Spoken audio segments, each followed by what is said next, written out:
श्री कृष्ण भगवद्गीता का 5वां अध्याय श्लोक नंबर 5वां। यत्सा संगे प्राप्यता स्थान तथोग्रति गम्यता एक सांख्य योग च यम पश्यति स पश्यति। इसका हिंदी अर्थ सांख्य योगियों के द्वारा जो तत्व प्राप्त किया जाता है कर्म योगियों के द्वारा भी वही प्राप्त किया जाता है। जो मनुष्य सांख्य योग और कर्म योग में एक देखता है वही देखता है।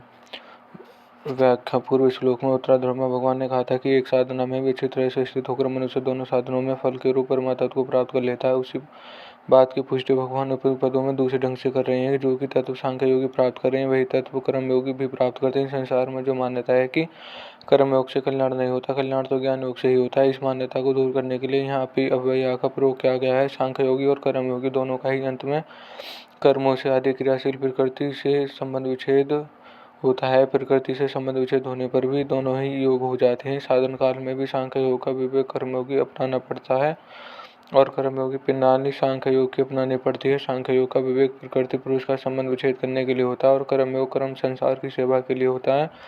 सिद्ध होने पर सांख्य योगी और कर्मयोगी दोनों एक स्थिति होती है, क्योंकि दोनों ही साधकों की अपनी निष्ठाएं हैं। संसार विषम है, घनिष्ठ संसारिक संबंध में विषमता रहती है, परंतु परमात्मा सम है अतः समरूप पर परमात्मा की प्राप्ति संसार से सर्वथा संबंध विच्छेद होने पर भी होती है। संसार से संबंध विच्छेद करने के लिए ये दो योग मार्ग हैं, ज्ञान योग और कर्म योग। मेरे साथ स्वरूप में कभी अभाव नहीं होता, जबकि कामना आसक्ति अभाव में ही पैदा होती है।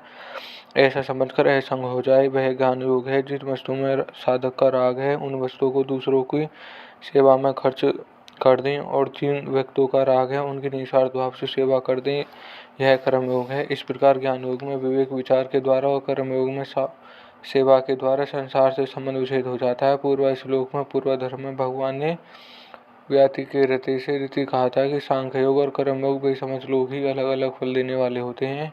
इस बात को अब अन्वय रीति से कहते हैं। जो मनुष्य इस दोनों साधनों को फल दृष्टि से देखता है वह यथारूप देखता है। इस प्रकार चौथे और 5वें श्लोक का सार यह है कि भगवान सांख्य योग और कर्म योग दोनों का स्वतंत्र साधन मानते हैं, दोनों का फल एक ही परमात्मा की प्राप्ति मानते हैं। इस वास्तविकता को न जानने वाले मनुष्य को भगवान बेसमझ कहते हैं और जानने वालों को भगवान यथार्थ जानने वाला बुद्धिमान कहते हैं।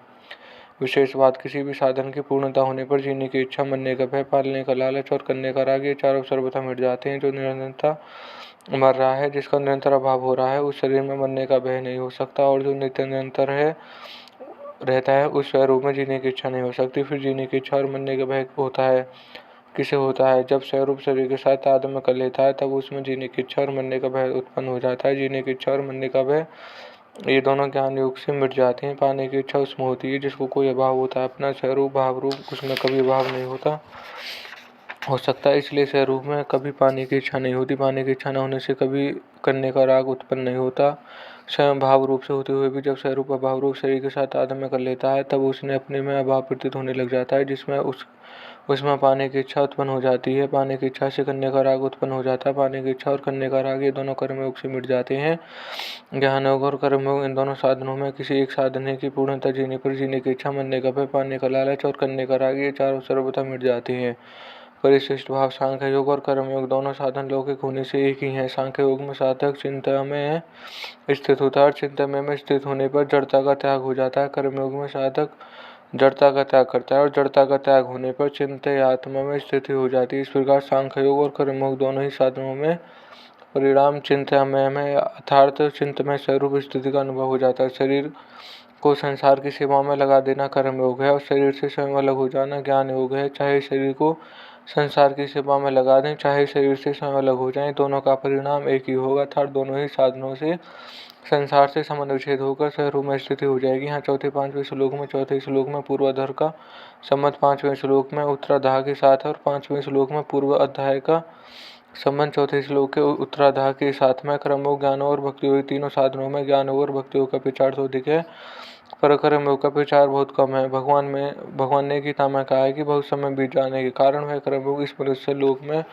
लुप्तप्राय हो गया है। इसलिए कर्म योग संबंध में धारणा बनी हुई है कि यह परमात्मा प्राप्ति का स्वतंत्र साधन नहीं है। अतः कर्म योग साधक या ज्ञान योग में चला जाता है अथवा भक्ति योग में चला जाता है। जैसे तभी तक कर्म करना चाहिए, तब तक भोगों से वैराग्य ना हो जाए, अथवा मेरी लीला कथा की श्रवण आदि में श्रद्धा ना हो जाए। परंतु यहाँ भगवान ज्ञान योगी की तरह कर्म योगी को भी परमा प्राप्ति का स्वतंत्र साधन बता रहे हैं। उपरोक्त चौथे पांचवें श्लोक के सिवाय गीता में अनेक जगह कर्मयोगों द्वारा स्वतंत्रता पूर्वक तत्व ज्ञान, परम शांति, मुक्ति अथवा परम तत्व की प्राप्ति होने की बात आई है।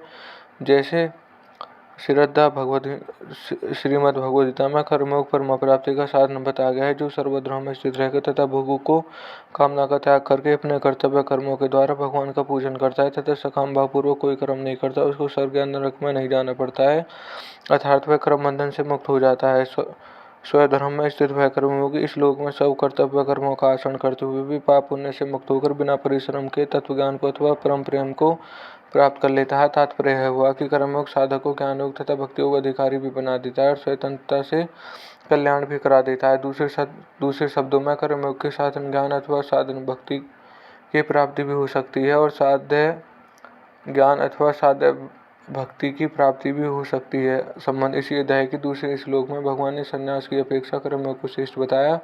अब उसी बात को दूसरे प्रकार से कहते हैं और यह श्लोक यहीं समाप्त होता है। धन्यवाद।